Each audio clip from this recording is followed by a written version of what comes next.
Hello दोस्तों, कैसे हो आप सब लोग। मैं डॉक्टर श्याम, जूलॉजी एजुकेटर, आपका अपने online platform MCI Mehta career institute पर स्वागत करता हूं और आशा करता हूं कि आप सब लोग बहुत ही हष्टपुष्ट होंगे। दोस्तों तो स्टार्ट करते हैं एक बहुत ही प्यारा टॉपिक जिसका नाम है कनेक्टिव टिश्यू, जिसको बोलते हैं हिंदी में संयोजी उत्तक, मतलब जोड़ने वाला। कनेक्टिंग इंडिया, मतलब इंडिया को जोड़ने वाला। तो यहाँ पर कनेक्टिव टिश्यू का सिंपल सा मतलब है जो जोड़ता है, जो एक दूसरे को जोड़ता है। एग्जाम्पल के तौर पर बात करते हैं, इस कनेक्टिव टिश्यू का छोटा सा एग्जाम्पल दे रहा हूँ जिससे आपको समझ में आएगा कि ये कैसे काम करता है। जैसे ये बोन है, ये एक हड्डी है और यहाँ पर भी दो हड्डियाँ है ना, रेडियो अल्ना दो हड्डियाँ है और यहाँ पर भी एक हड्डी है बोन। तो इन दो बोन के बीच में एक जॉइंट बना हुआ है। तो इस जॉइंट के ऊपर है ना कुछ इस तरह से लगा हुआ है, हड्डियों को जोड़ने के लिए कुछ लगे हुए हैं। कनेक्टिव टिश्यू है वो, जिसको बोलते हैं लिगामेंट। क्या बोलते हैं दोस्तों? लिगामेंट बोलते हैं। और एक और बात देखो, मैं अपनी बॉडी नहीं दिखा रहा हूँ, मैं आपको एक बात समझा रहा हूँ। देखो आप ऐसे करते हो ना, ऐसे करते हो तो ये देखो दो नसें दिखती है, दो नसें दिखती है बड़ी सी।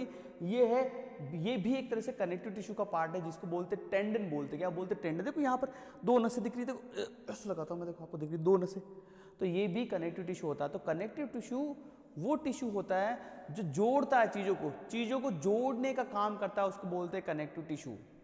दूसरी बात, लेकिन कुछ एक्सेप्शन दे रखे इसके अंदर, आप पढ़ोगे समरी के अंदर इस चैप्टर में। मतलब कि ये टॉपिक असल में NCERT से तो हट चुका है, लेकिन NTA नीट UG के सिलेबस में ये टॉपिक है, तो आपको ये पढ़ना पड़ेगा। तो पुरानी बुक जो है NCERT की, उसमें इसके बारे में लिखा हुआ समरी में कुछ बातें जो मैं बताने वाला हूँ। देखो कनेक्टिव टिश्यू वो होते हैं जो जोड़ते हैं, मैं बता चुका हूँ, मैं ऑफलाइन भी पढ़ा चुका हूँ ये वाली बात। दूसरा, अगर मैं बात करूँ दूसरी कि इसका और क्या काम हो सकता है, तो दोस्तों जैसे इसका काम एक है हड्डियों का, हड्डियाँ मतलब बोन्स, और क्या है कार्टिलेज, उपास्थि, ये भी इसी के अंदर आते हैं। लेकिन ये जोड़ते नहीं है किसी को, ये किसी को जोड़ते नहीं है। तो ये काम क्या करते हैं? ये बॉडी को सपोर्ट करते हैं। एक छोटा सा एग्जांपल, उसके बाद आपको समझ में आएगा मैं क्या कहना चाहता हूँ। बोन्स और कार्टिलेज के बारे में, हड्डियाँ और उपास्थियों के बीच की बात कर रहा हूँ। तो देखो मैं यहाँ जयपुर में रहता हूँ, तो जैसे मान लो कभी संडे हुआ तो अपना जो तौलिया होता है जिससे अपन नहाते हैं, उसको धो लिया। धोने के बाद अपन एक सुखा देते हैं किसी डंडे पर या फिर किसी रस्सी पर सुखा देते हैं। आप देखना अगर गलती से हवा चल रही है ना, वो तौलिया नीचे गिर जाएगा। तो तौलिया नीचे गिर जाएगा तो इसका मतलब क्या, वो तौलिया अजीब सा तरह से गिर जाता है। तो अपन अपने शरीर में से अगर हड्डियाँ निकाल दे, बोन्स निकाल दे, तो अपना शरीर भी ऐसे ही गिर जाएगा जैसे तौलिया गिरता है।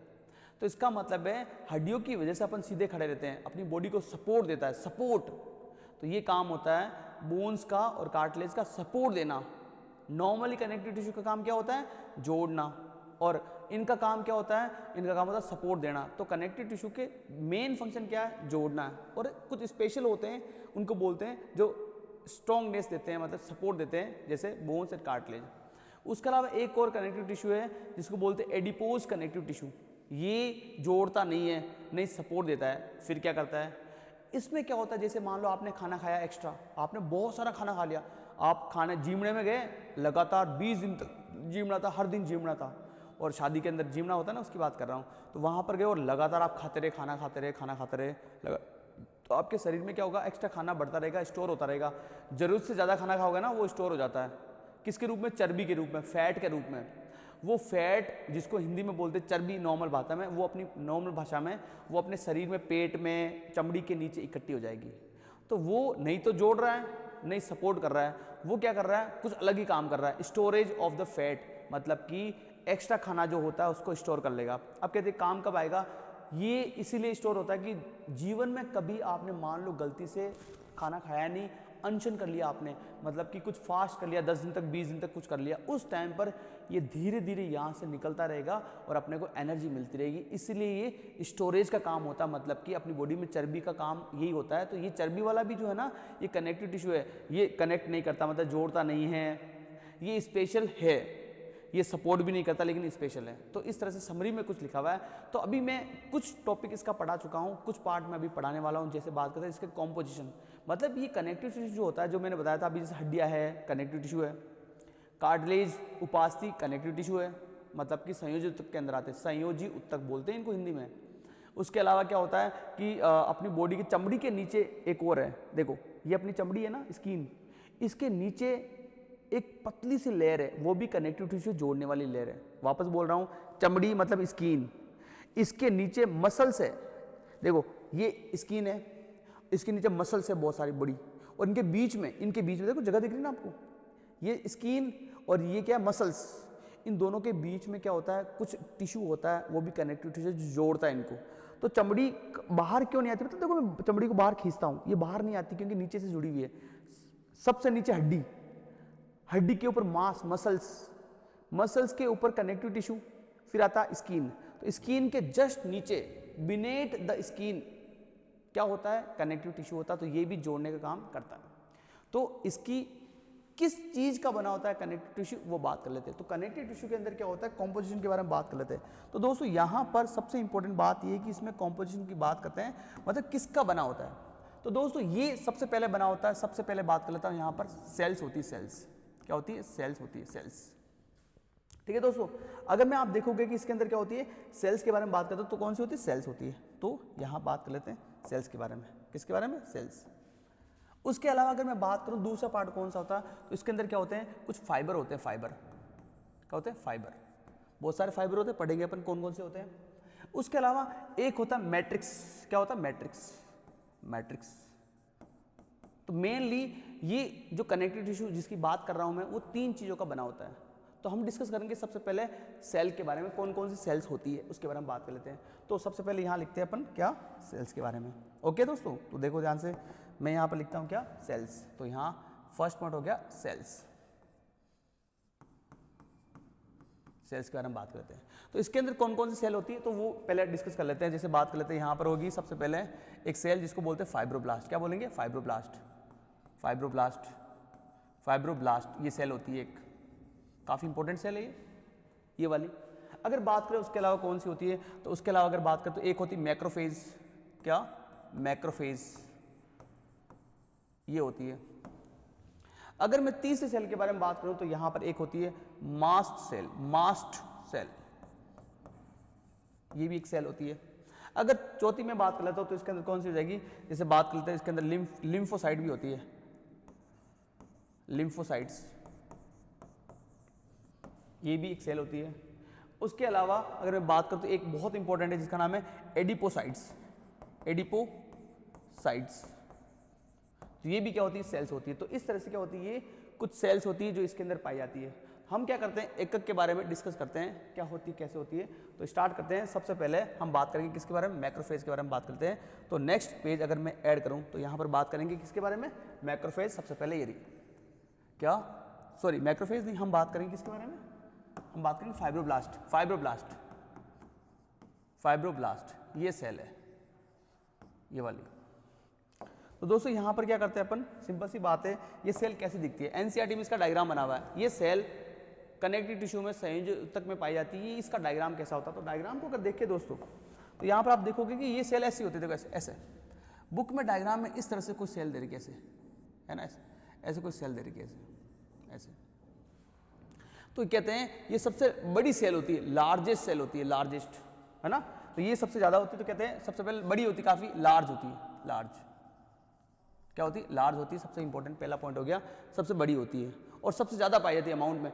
कनेक्टिव टिश्यू में ये सेल, ये कोशिका सबसे ज्यादा पाई जाती है, मतलब कि इन मोर अमाउंट काफी ज्यादा अमाउंट में ये होती है। दूसरा पॉइंट काफी ज्यादा इंपॉर्टेंट है, आपको पता होना चाहिए, ठीक है। इसका काम क्या होता है, ये सेल बहुत इंपॉर्टेंट काम करती है, 2 काम। मैं एक छोटा सा एग्जांपल देकर समझाता हूं। एक सेलिब्रिटी है, नाम नहीं लूंगा, बता रहा हूं, एज में 60 to 70 ईयर के आसपास, बहुत फेमस है। उसने कई सारी मूवी शूट की है, मतलब मूवी में के अंदर आई है वो, पुरानी मूवी की हीरोइन है। कभी एक मूवी देखी होगी आपने, शोले नाम से कोई मूवी थी उसमें। तो उस मूवी की एक जो हीरोइन है ना, आप देखोगे अभी वो 70 ईयर के आसपास है, इससे ज़्यादा ही है। तो आप देखोगे उस सेलिब्रिटी के जनरली क्या होता है कि 70-80 साल की उम्र में ना शरीर पे झुर्रियाँ पड़ जाती है, लेकिन उसके कोई भी एक भी झुर्री नहीं है यहाँ पर, कोई भी सलवट नहीं है यहाँ पर। क्यों? तो इसके पीछे एक रीज़न है जो मैं बताऊंगा। तो उस रीज़न को समझने के लिए आपको पता होना चाहिए कि ये सेल का काम क्या होता है। सेम काम इसलिए बता रहा हूँ।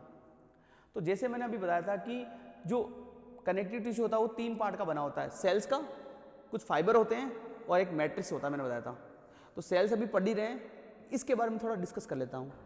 धागे, फाइबर, अपनी बॉडी में क्या होते हैं, कनेक्टिव टिश्यू में धागे पाए जाते हैं, फाइबर होते हैं बहुत सारे, रबड़ की तरह होते हैं, रबड़ की तरह से बहुत सारे, कुछ टफ होते हैं, कुछ रबड़ की तरह होते हैं, जिसकी वजह से ये स्किन लचीली होती है, काफ़ी ज़्यादा लचीली होती है। स्किन का, चमड़ी का लचीला होना, बॉडी का लचीला होना, ये इसकी वजह से ऐसा होता है एकदम से। लेकिन उम्र के साथ में ये फाइबर ढीले पड़ जाते हैं, ढीले लूज हो जाते हैं ये फाइबर। तो ये जो फाइबर, जो धागे हैं, वो लूज होने की वजह से झुर्रियाँ पड़ जाती है। क्या पड़ जाती है? झुर्रियाँ पड़ जाती है शरीर में।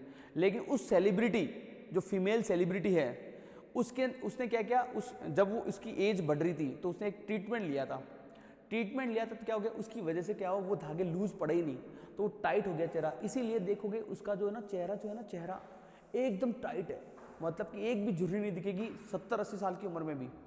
लेकिन उसका चेहरा इतना टाइट पड़ चुका है कि वो अब हंस भी नहीं सकती ढंग से, ऐसा हल्का सा हंसती है, हल्का सा बोलती भी हल्का सा। देखो अपन हंसते हैं ना, ऐसे ऐसे हंस रहे थे, पूरा मुंह टेढ़ा मेढ़ा हो जाता है। लेकिन वो जब भी हंसती है ना, तो सिर्फ यहाँ पर हल्का सा चेंज आता है, बाकी ऐसे टाइट पड़ा रहता है ऐसे। वो क्यों हुआ? क्योंकि उसने कुछ ट्रीटमेंट लिया जिसकी वजह से वो धागे टाइट के टाइट रह गए और ढीले पड़े ही नहीं, झुर्रियाँ पड़ी नहीं। तो ये कारण था। तो मैं उन धागों की बात कर रहा हूँ। तो वो जो धागे होते हैं ना, इस कनेक्टिव टिश्यू के अंदर, वो यही सेल बनाती है। ये सेल का काम क्या होता है? तो इसका काम अगर मैं बात करूँ, इसका काम क्या होता है? फॉर्मेशन ऑफ, क्या होता है? Formation of fibres.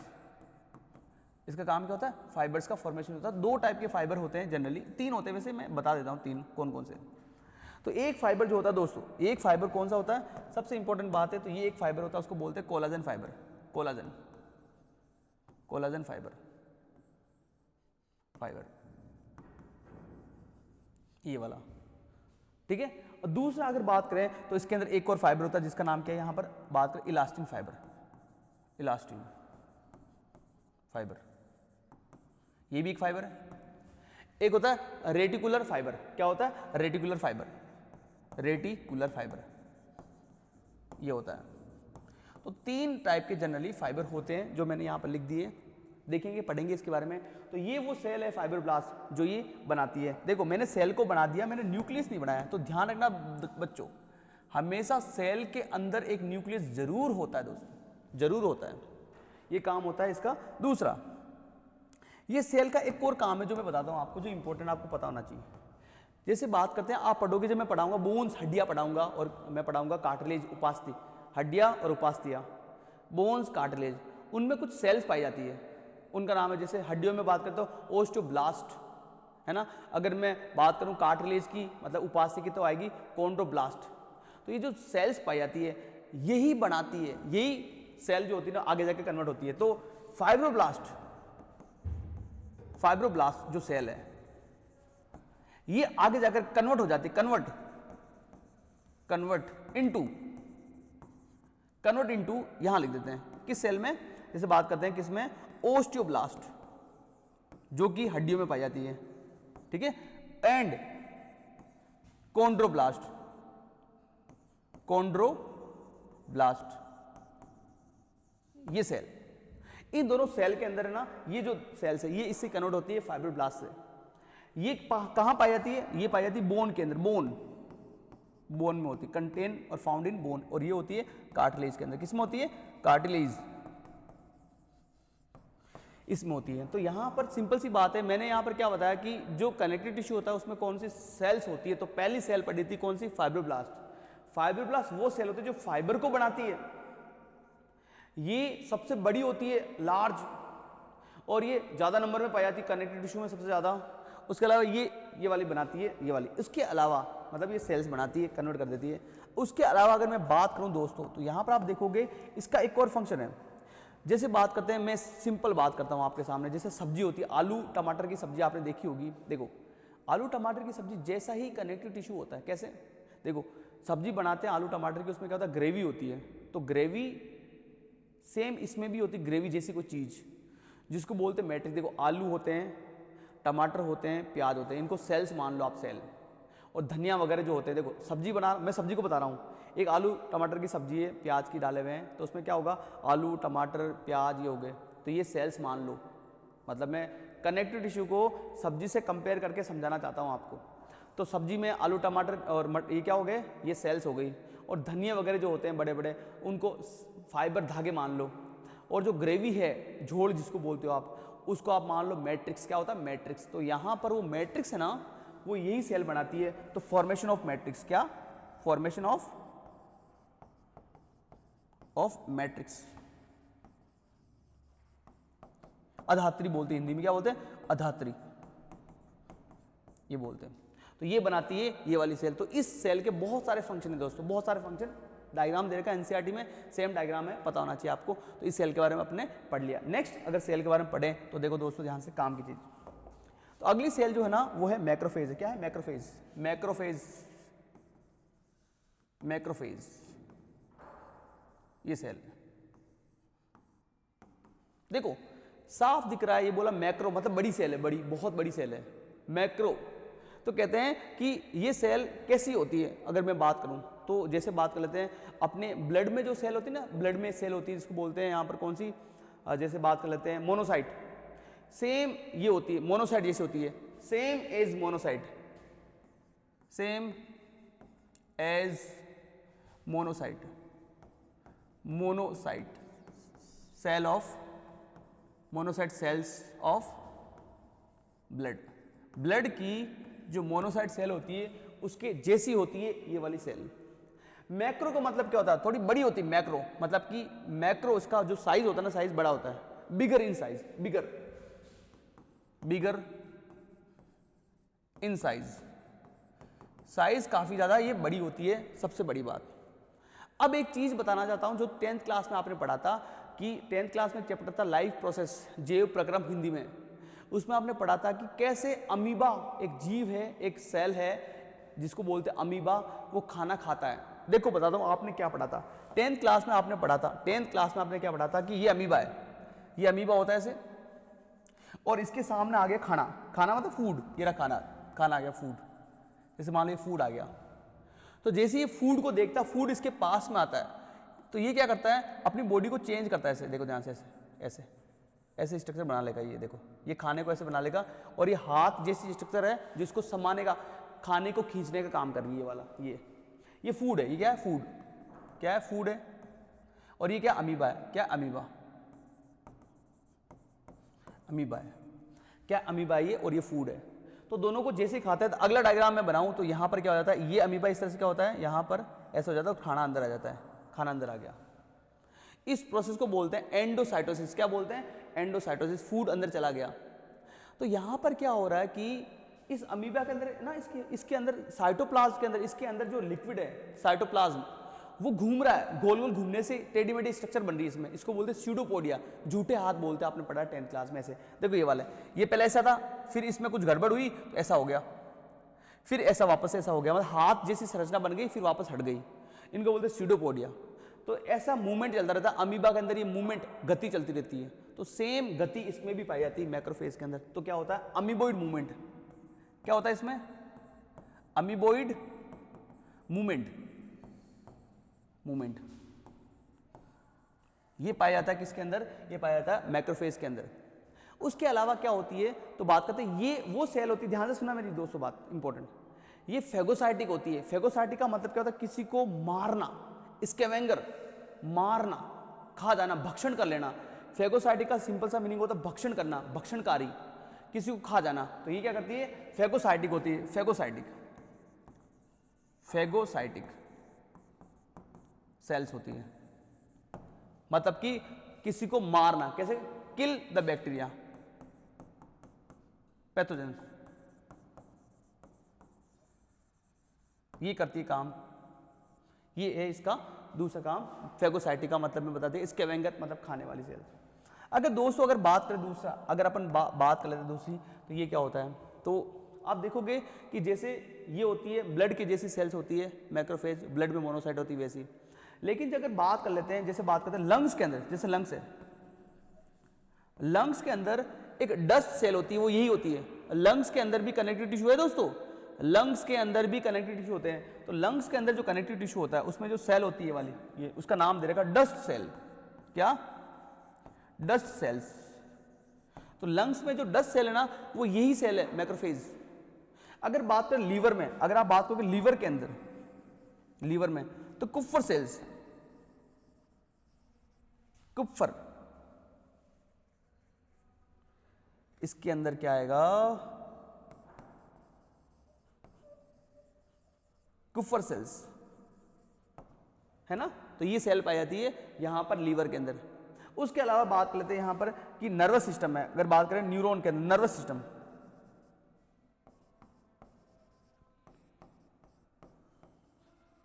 इसके अंदर कौन सी होती है, तो माइक्रोग्लियल, माइक्रोग्लियल एक सेल है। यहां पर भी कौन सी होती है, ये होती है कौन सी, ये मैक्रोफेज होती है। कनेक्टिव टिश्यू की बात कर रहा हूं मैं। कहीं पर भी अगर लंग्स में कनेक्टिव टिश्यू है तो ये है मैक्रोफेज का टाइप।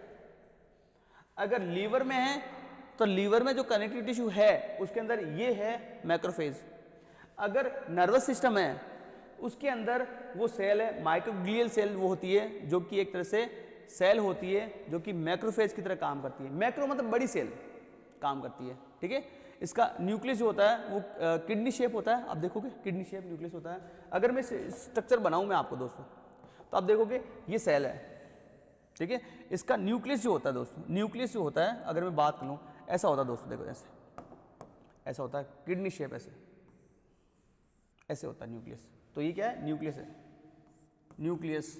और ये क्या है, साइटोप्लाज्म, साइटोप्लाज्म। और यहां पर ये क्या है, सेल मेम्ब्रेन, मेम्ब्रेन।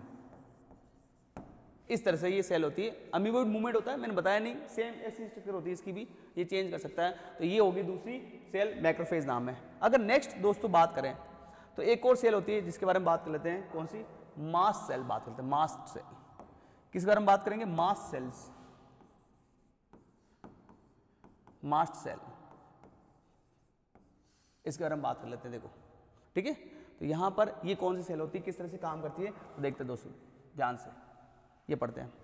तो दोस्तों ये सेल बेसोफिल की तरह होती है, जैसे बेसोफिल्स होती है ना अपनी बॉडी के अंदर, सेम काम ये करती है। तो same as the basophil,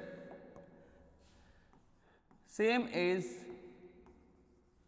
basophil cell, basophil cell of blood, blood की बेसोफिल्स की तरह होती है ये वाली सेल, ठीक है।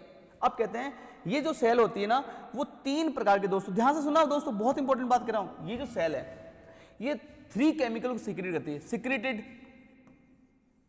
Secret 3 type of chemical, 3 type of chemicals, ये 3 प्रकार के केमिकल को निकालती है ना ये वाली सेल। कौन कौन से केमिकल होते हैं तो बात कर लेते हैं कौन कौन से होते हैं। तो देखते दोस्तों, देखो ध्यान से, है ना, कुछ टेढ़ी लाइन बन गई, देखते हैं 3 टाइप के कौन से केमिकल है। सबसे पहले बात करते हैं कौन सा, सबसे इंपॉर्टेंट है हिपेरिन। कौन सा, हिपेरिन, हिपेरिन।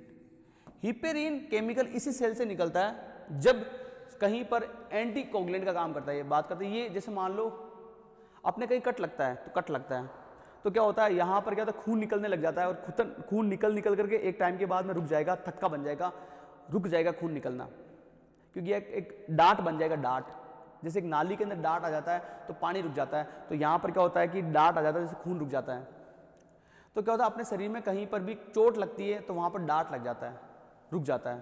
तो अगर मान लो गलती से, बात सुनना, अपने शरीर में खून की नलियाँ, ब्लड वेसल्स है, उसमें कोई डांट लग गया तो उस डांट को ये रोकता है, कहीं पर डांट नहीं लग जाए ब्लड वेसल्स में, मतलब कि रुक नहीं जाए खून बहना, उसके लिए होता है। तो ये होता है एंटीकोगुलेंट। क्या होता है, एंटीकोगुलेंट।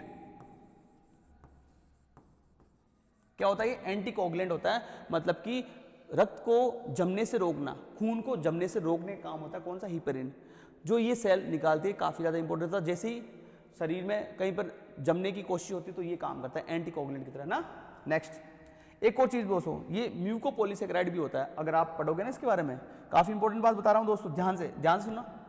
ये क्या होता है, म्यूकोपॉलीसेकेराइड, म्यूको क्या होता है, म्यूकोपॉलीसेकेराइड होता है ये वाला, ध्यान रखना दोस्तों ना। देखते हैं क्या होता है ये म्यूकोपॉलीसेकेराइड, देखो ध्यान से। तो यहां पर बात कर लेते हैं, यहां पर म्यूकोपॉलीसेकेराइड, ये क्या होता है, म्यूकोपॉलीसेकेराइड, म्यूकोपॉलीसेकेराइड,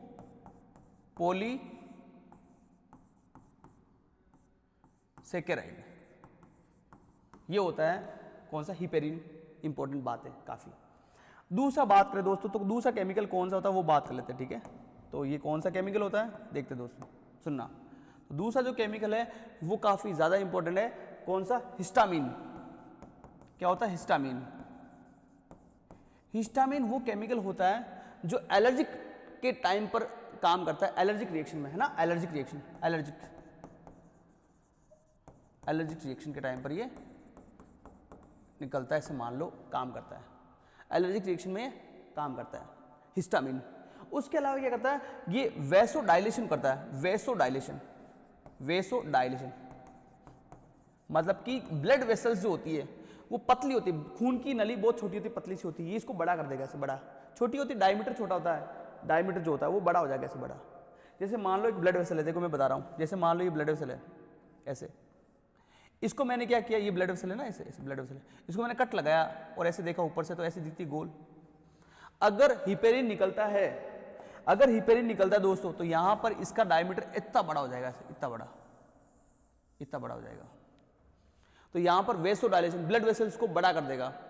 और कहीं आपने देखा होगा ना, जब कभी एलर्जी होती है, मेरे तो बहुत बार हो रखी है, जैसे मान लो गलती से आपने कोई प्रसाद खाया, कुछ भी खा लिया, गलती से मीठा खा लिया, या फिर उसमें कोई मरी हुई चीटी होगी, जो भी खाया आपने, कुछ भी खाया हो, उसमें कोई चीटी या चींटा जो भी है वो हल्का मरा हुआ रह गया, आपने ध्यान नहीं दिया, खा लिया, तो वो अंदर जाता है ना, तो एलर्जिक रिएक्शन कराता है, और वहां पर दापट बन जाते हैं। दापट मतलब एक लाल सा गुच्छा बन जाता है, गुब्बारा जैसा बन जाता है, लाल लाल खुजली चलती है, दापट बन जाता है। दापट मतलब खुजली चलती है और बड़ा सा सूजन आ जाती है, लाल लाल, और 1-2 घंटे बाद वापस सही हो जाएगा। वो होता है यहाँ पर, इसकी वजह से होता है ऐसे। तो हिस्टामिन क्या करता है, वैसोडाइलेशन करता है, जिससे कई सारा ब्लड का पार्ट बाहर आ जाता है सेल्स के बाहर। इस सूजन जो आती है ना, लिक्विड इकट्ठा हो जाता है, वो सूजन वो इसी वजह से आती है। तो कहते हैं यहाँ पर क्या होती है, एलर्जिक रिएक्शन होती है ना, उसमें आता है, मतलब कि ब्लड बाहर निकल जाता है। Part of blood, part of blood come outside, इसकी वजह से बाहर आ जाता है, खून का बहुत सारा पार्ट बाहर आ गया। तो ये काम होता है किसका, ये हिस्टामिन का। अगर दोस्तों मैं अगर बात करूं तीसरे वाले की, यहां पर बात करें तीसरे वाले की, यहां बात करें थर्ड, ये वाला, तो ये एक बहुत इंपॉर्टेंट केमिकल है जो आपको पता होना चाहिए दोस्तों। बहुत इंपॉर्टेंट केमिकल की बात कर लेते हैं। कौन सा, ये सीरोटोनिन, सीरोटोनिन, ये केमिकल बहुत ज्यादा इंपॉर्टेंट है ना, काफी ज्यादा इंपॉर्टेंट है दोस्तों। ये केमिकल काफी ज्यादा इंपॉर्टेंट है, हिस्टामिन, हिपेरिन, सीरोटोनिन, यहां से निकलता है। तो सीरोटोनिन क्या करता है, खून की नली को छोटा कर देगा। देखो मान लो एक ब्लड वेसल है, एक ब्लड वेसल है, उसका डायमीटर ये है, ये डायमीटर है, अगर ये निकलता है तो डायमीटर छोटा हो जाएगा इतना। तो क्या, ब्लड वेसल डायमीटर, ये डायमीटर मतलब इसका डायमीटर है ये, और डायमीटर क्या हो गया, इससे ऐसे हो गया किसका, blood vessel, diameter of blood vessel ये। तो सीरोटोनिन का क्या काम होता है, ये खून की नली को छोटा कर देता है, डायमीटर छोटा कर देगा, इतना कर देगा छोटा, ये होता है सीरोटोनिन का फंक्शन। ये कब होता है, ये होता है बहुत ज्यादा इंपॉर्टेंट दोस्तों, काफी ज्यादा इंपॉर्टेंट। ये कब होता है, ये होता है during rupture of blood vessel. कोई खून की नली है जो शरीर में ऐसे रप्चर हो गई, टूट गई, जैसे खून की नलियां यहाँ पर कुछ एक्सीडेंट हुआ, लग गया, तो ऐसे लग गया ना, तो खून की नलियां टूट जाएगी, तो खून ज्यादा बाहर आएगा, बाहर आएगा। तो ये क्या करते हैं, जैसे जहां पर भी ब्लड वेसल्स टूटी है उसको छोटा कर देगा, तो खून कम से कम बाहर आएगा। जैसे एग्जांपल दे रहा हूं मैं, देखो यहां से, ड्यूरिंग इंजरी, इंजरी, देखो ये खून की नली थी, ये ब्लड वेसल थी, ऐसे ऐसे थी ब्लड वेसल, और कट लग गया। कट लग गया मतलब यहां पर मैं अलग कलर से बनाता हूं, ये कट लग गया, ऐसे ऐसे कट लग गया, तो यहां पर क्या हो जाएगा दोस्तों कि ये ब्लड वेसल क्या हो जाएगी, टूट जाएगी, ऐसे मान लो, तो यहां से ब्लड बाहर आता रहेगा, ब्लड बाहर आता रहेगा, ऐसे ऐसे बाहर आएगा, ऐसे बाहर आएगा ब्लड। तो उस टाइम पर क्या होता है, यहां पर ये जो ब्लड वेसल है ये छोटी हो जाएगी, यहां पर छोटी हो जाएगी, छोटी हो जाएगी, तो खून कम से कम बाहर आएगा, मतलब खून कम से कम बाहर आना चाहेगा। तो इसका काम कौन होता है, कौन करता है, ये करता है सीरोटोनिन, वैसो कॉन्ट्रैक्शन, वेसल्स को छोटा कर देगा, डायमीटर को छोटा कर देगा, ये काम होता है सीरोटोनिन का। ये सेल पाई जाती है किसके अंदर, ये पाई जाती है कनेक्टिव टिश्यू के अंदर, जिसका नाम है मास्ट सेल। अगर दोस्तों मैं अगली वाली बात करूं, तो मैंने अभी तक कौन सी सेल पढ़ा दी, 3 टाइप की सेल पढ़ा दी, फाइब्रोब्लास्ट, मैक्रोफेज और तीसरी मास्ट सेल्स। अगली सेल पढ़ते हैं लिम्फोसाइट सेल्स। क्या पढ़ते हैं, लिम्फोसाइट सेल्स। यहां पर देखो ध्यान से दोस्तों, ये कौन सी सेल हो जाएगी, लिम्फोसाइट। तो यहां पर बात कर लेते हैं दोस्तों लिम्फोसाइट सेल। कौन सी सेल? Lymphocyte cell, lymphocyte.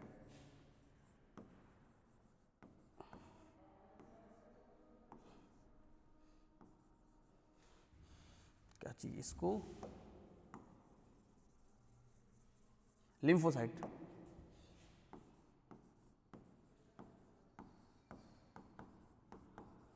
ये सेल, तो ये लिम्फोसाइट जो सेल होती है दोस्तों, ये भी क्या करती है, एक तरह से अमीबॉइड मूवमेंट करती है, अमीबा की तरह मूवमेंट करती रहती है। तो अगर दोस्तों बात करें इसके बारे में तो अपन लिखेंगे पॉइंट्स काफी ज्यादा इंपॉर्टेंट कि ये क्या करती है, अमीबॉइड मूवमेंट, अमीबॉइड मूवमेंट करती रहती है। जैसे मैंने भी बताया था, अमीबॉइड मूवमेंट करती है, ये सेल घूमती रहती है, टेढ़ी मेढ़ी हो जाती रहती है। तो ये काम होता है किसका? लिम्फोसाइट का। दूसरा, ये जो सेल होती है ना, ये क्या करती है, एक तरह से कैसे बात करता है, ये एंटीबॉडीज को बनाती है, मतलब कि fight against the pathogens, fight against the pathogen, मतलब कि क्या करती है, मारती है उनको, एक तरह से क्या करती है, एंटीबायोटिक्स, सिक्रीशन ऑफ एंटीबायोटिक्स, है ना, formation of antibodies, formation of antibodies, antibodies,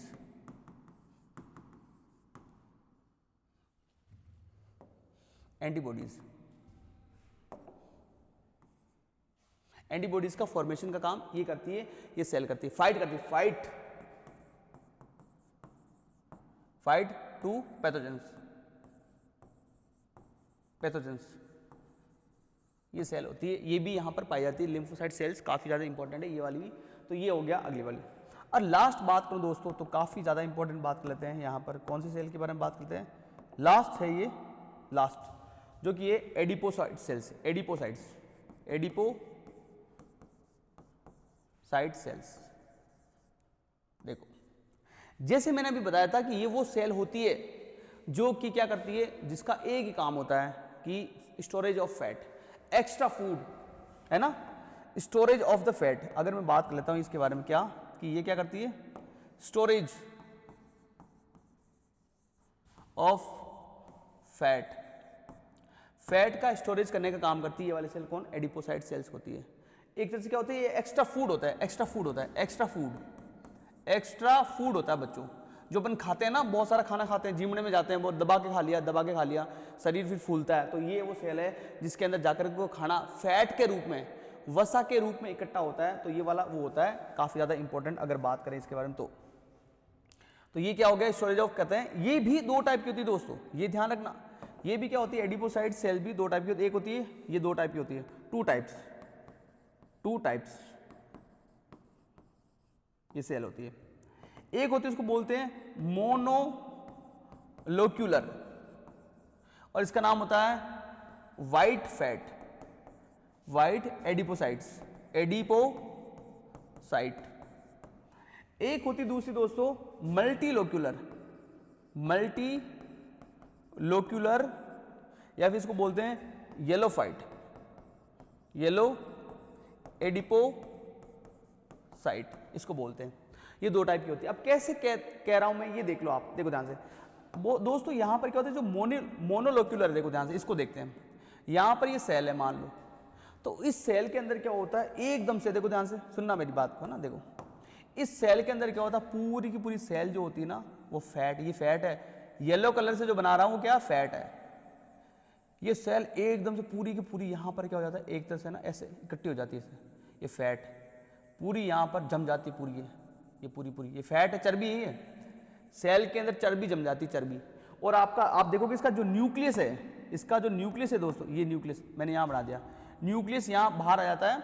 और साइटोप्लाज्म जो होता है दोस्तों, साइटोप्लाज्म, आप देखोगे साइटोप्लाज्म जो है ना, वो भी साइड में आ जाता है, साइटोप्लाज्म ब्लैक कलर से जो दिख रहा है ना आपको, वो क्या है, साइटोप्लाज्म, साइटोप्लाज्म क्या ये साइटोप्लाज्म होता है, ब्लैक कलर से जो आपको दिख रहा है, जो मैंने बनाया हल्का सा रिंग शेप में दिख रहा है, रिंग शेप में आ जाता है, ring in ring, ring shape ऐसे होता है। ये सबसे इंपॉर्टेंट बात है ये वाला।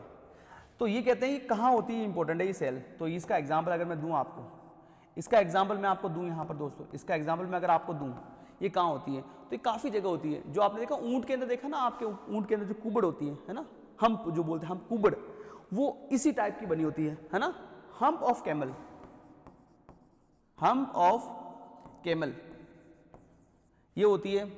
और एक फेमस भेड़ है, शीप है, जिसका नाम है मैरिनो रैम्प। उसकी जो टेल है, देखो बात को समझना, उसकी जो टेल होती है, जनरली टेल क्या होती है, पूंछ, गाय की पूंछ देखिए अजीब से ऐसे पतली सी होती है, एकदम पतली सी ऐसे, लेकिन उसकी जो टेल होती है वो इतनी बड़ी होती है, ब्रॉड हो जाती है, तो उसके अंदर फैट होता है। तो दूसरा एग्जाम्पल है मैरिनो रैम्प। मरीनो रैम्प एक तरह से शीप है, ठीक है, ये भी इसका एग्जाम्पल है। तो ये दो एग्जाम्पल हो गए। अगर बात करें कि ये वाला है, ये कहाँ होता है, तो ये न्यूबॉर्न बेबी होता है ना, उसके अंदर पाई जाती है फैट, जो बच्चे को शॉक एब्जॉर्बर, मतलब कि ऐसे मान लो कि बच्चे को छोटा बच्चा होता है ना, तो उसमें ये पाई जाती है, जिससे उसकी रक्षा हो पाए, मतलब कि उसको सर्दी ज़्यादा नहीं लगे। ये एक तरह से प्रोटेक्टिव कवरिंग बना देती है, प्रोटेक्टिव कवरिंग का काम करती है ये वाली सेल। कौन सी? ये वाली। तो न्यूबॉर्न बेबी में होती है, न्यूबॉर्न बेबी में ये पाई जाती है, ठीक है। ये वाली होती है ये एडिपोसाइट की सेल। ये दो टाइप की होती है, ये वाली। अब इसमें मल्टीलोक्यूलर का मतलब क्या समझते हो?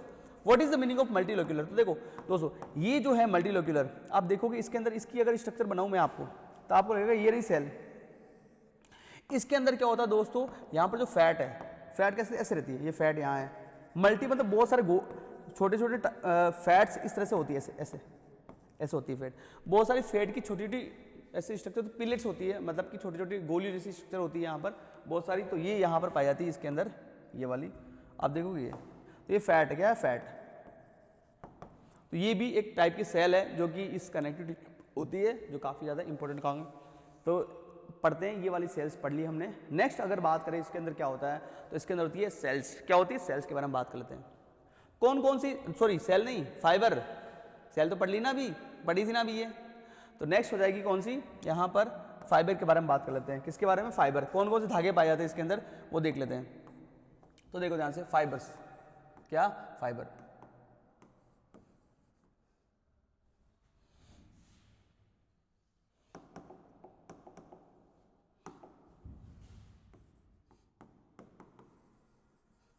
फाइबर तो कौन कौन से फाइबर होते हैं, तो देखते हैं यहाँ पर धागे। तो मैंने अभी जैसे भी बताया था कि इसके अंदर 3 टाइप के धागे पाए जाते हैं कनेक्टिव टिश्यू के अंदर।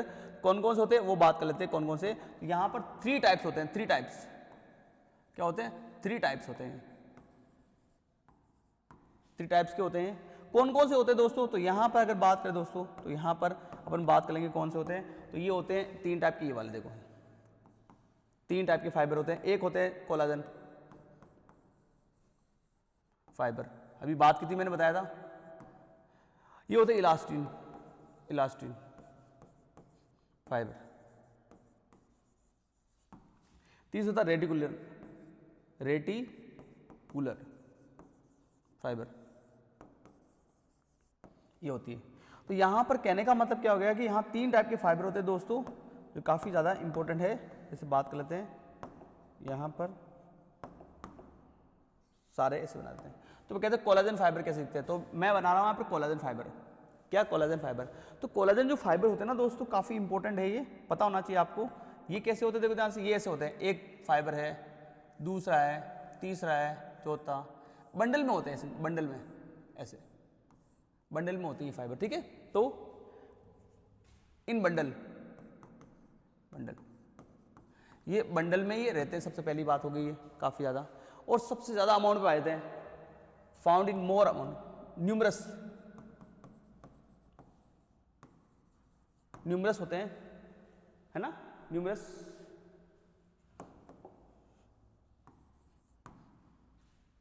ठीक है, तो ये काफी ज्यादा न्यूमरस मतलब बहुत सारे होते हैं, आप देख लो ना, ROUS, ठीक है। तो यहां पर ये बंडल में होते हैं, दूसरा न्यूमरस होते हैं, काफी ज्यादा ये पाए जाते हैं ये वाले फाइबर। क्योंकि आपको पता होना चाहिए कि मोस्ट अबंडेंट प्रोटीन इन एनिमल्स वो कौन सा? कोलाजन फाइबर होते हैं। इस तरह से ये होते हैं, और टफ होते हैं, काफी ज्यादा टफ होते हैं काफी ज्यादा। और इसको एक एंजाइम होता है जिसके थ्रू अपन क्या कर सकते हैं, डाइजेस्ट कर सकते हैं। Pepsin, digest bye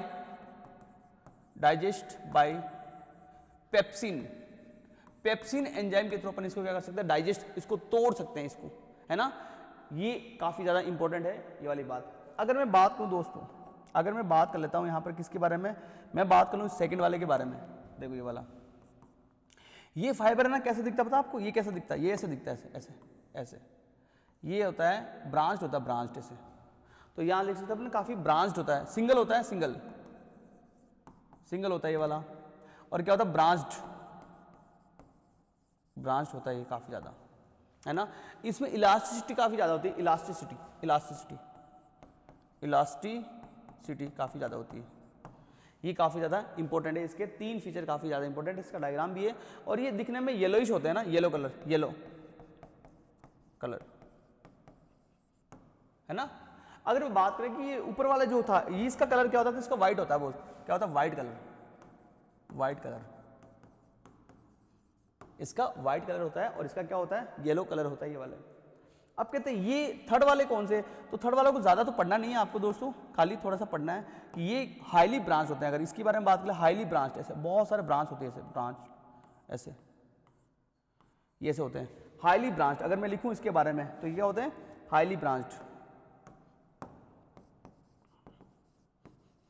highly branched, काफी ज्यादा ब्रांच होते हैं। अर्जोफिल बोलते हैं इनको, अर्जोफिल ऐसा कुछ नाम है, फाइबर भी बोलते हैं, फाइबर, ये इसका नाम है। इसका दूसरा नाम है किसका? रेटिकुलर फाइबर का, ये सेकंड नाम है, अर्जोफिल फाइबर्स बोलते हैं इसको, ठीक है। तो ये 3 टाइप के फाइबर होते हैं। आपको डायग्राम दिख रहा है, आपको साथ में एनसीईआरटी में इसकी फोटो भी दे रखी है, तो आप इसका पता लगा सकते हो। तो ये 3 टाइप के फाइबर होते हैं। तीसरा अगर बात करें दोस्तों, अगर मैं बात करूं तीसरा वाला, तो आप देखोगे अगला वाला है, इसके अंदर कौन सा? मैट्रिक्स होता है, मैट्रिक्स। तो दोस्तों आप देखोगे इसके अंदर मैट्रिक्स के बारे में बात करें, मैट्रिक्स, मैट्रिक्स के बारे में बात कर लेते हैं, कौन सा होता है मैट्रिक्स। तो इसमें मैट्रिक्स का मतलब क्या हो गया? जैसे अपन सब्जी, मैंने अभी बताई थी आलू की सब्जी जिसकी बात कर रहा हूं मैं, तो जो ग्रेवी होती है ना, ग्रेवी, तो ग्रेवी जैसे आलू की सब्जी में होती है, तो वैसे ही ये मैट्रिक्स होता है। तो इसमें जो मैट्रिक्स क्या होता है? मैट्रिक्स होता है एक ग्रेवी जैसा, जिसका नाम है हाइल्यूरोनिक एसिड, हाइल्यूरोनिक एसिड होता है। ये एक तरह से क्या होता है? एक तरह से मैट्रिक्स के अंदर होता है। ये एक तरह का क्या होता है? म्यूकोपॉलीसेकेराइड होता है। क्या होता है? म्यूकोपॉलीसेकेराइड। म्यूको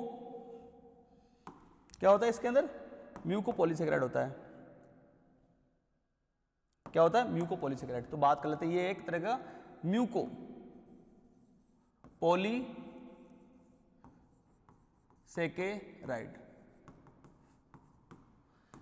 ये होता है एक तरह का म्यूकोपॉलीसेकेराइड, ठीक है। तो ये काफी ज्यादा इंपॉर्टेंट है, आपको पता होना चाहिए। मतलब कि वो पॉलीसेकेराइड जिसके अंदर क्या होता है? वाटर भी पाया जाता है, उसको बोलते हैं म्यूकोपॉलीसेकेराइड, जो कनेक्ट कर सकता है, जो बाइंड कर सकता है वाटर के साथ एंड और प्रोटीन के साथ में, उसको बोलते हैं म्यूकोपॉलीसेकेराइड। ऐसा सेकेराइड, ऐसा कार्बोहाइड्रेट जो वाटर के साथ और प्रोटीन के साथ बाइंड कर सकता है, उसको बोलते हैं म्यूकोपॉलीसेकेराइड। तो ये हो गया मैट्रिक्स का पार्ट जो मैंने बता दिया। अब बात करते हैं, जो मैंने टेबल लिखाई थी आपको जब लास्ट क्लास हुई थी अपनी ऑफलाइन, उसके अंदर एक टेबल बताई थी मैंने। उस टेबल के अंदर फर्स्ट पढ़ते हैं अपन लूज कनेक्टिव टिश्यू के पार्ट्स, जो लूज कनेक्टिव टिश्यू होते हैं उसके कौन कौन से पार्ट होते हैं। तो फर्स्ट पार्ट, सेकंड पार्ट के बारे में बात कर लेते हैं। तो देखो दोस्तों, अपन क्या बात करेंगे अगला वाला, अगला बात करते हैं 3 टाइप के। देखो कनेक्टिव टिश्यू मैंने बोला था, कनेक्टिव टिश्यू जो होता है ना वो 3 टाइप का होता है कनेक्टिव टिश्यू। एक मैंने होता है loose connective tissue, loose connective tissue. दूसरा मैंने बोला था dense connective tissue, dense connective tissue. तीसरा special connective tissue, special connective tissue. ये बात हुई थी। तो हम बात करेंगे किसके बारे में? इसके बारे में बात करेंगे, इसके बारे में लूज। तो लिखना स्टार्ट करते हैं, बात करते हैं लूज कनेक्टिव टिश्यू कौन सा होता है। देखो तो यहां पर अगर बात करें दोस्तों, लूज कनेक्टिव टिश्यू, क्या? Loose connective tissue. तो लूज कनेक्टिव टिश्यू के बहुत बड़े फीचर है। देखो क्या है, देखो ध्यान से सुनना। इसके अंदर मेनली कौन सी सेल पाई जाती है? तो इसके अंदर फाइब्रोब्लास्ट, फाइब्रोब्लास्ट एंड मैक्रोफेज,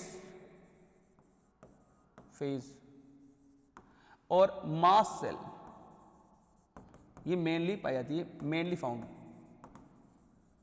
ये पाई जाती है। सबसे ज्यादा इंपॉर्टेंट सेल पाई जाती है इसके अंदर, लूज कनेक्टिव टिश्यू के अंदर। इसमें सेल्स ज्यादा नहीं होती, मेन इसमें मैट्रिक्स ज्यादा था। Matrix part is more, matrix part is मोर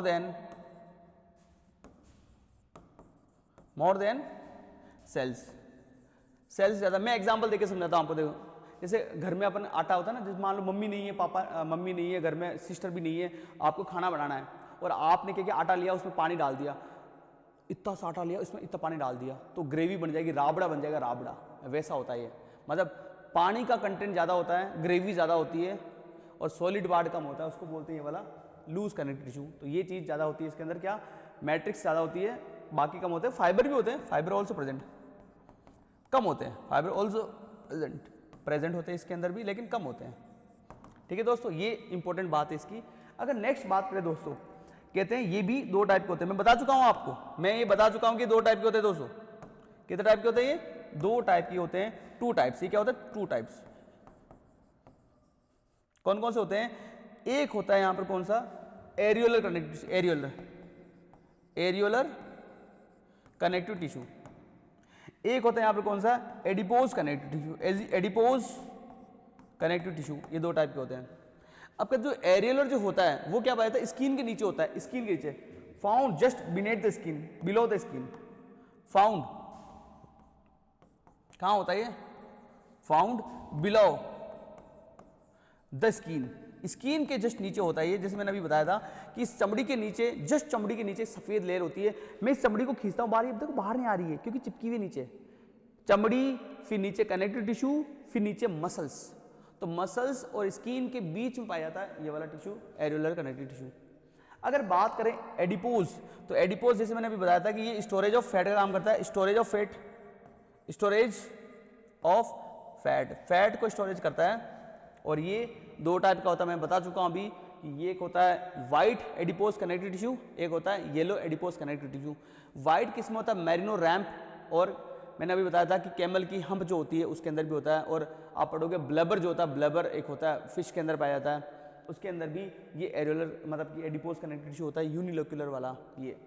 तो ये इसके दो टाइप हो गए। अगर अगला वाला बात करूं दोस्तों तो काफ़ी ज़्यादा इंपॉर्टेंट है।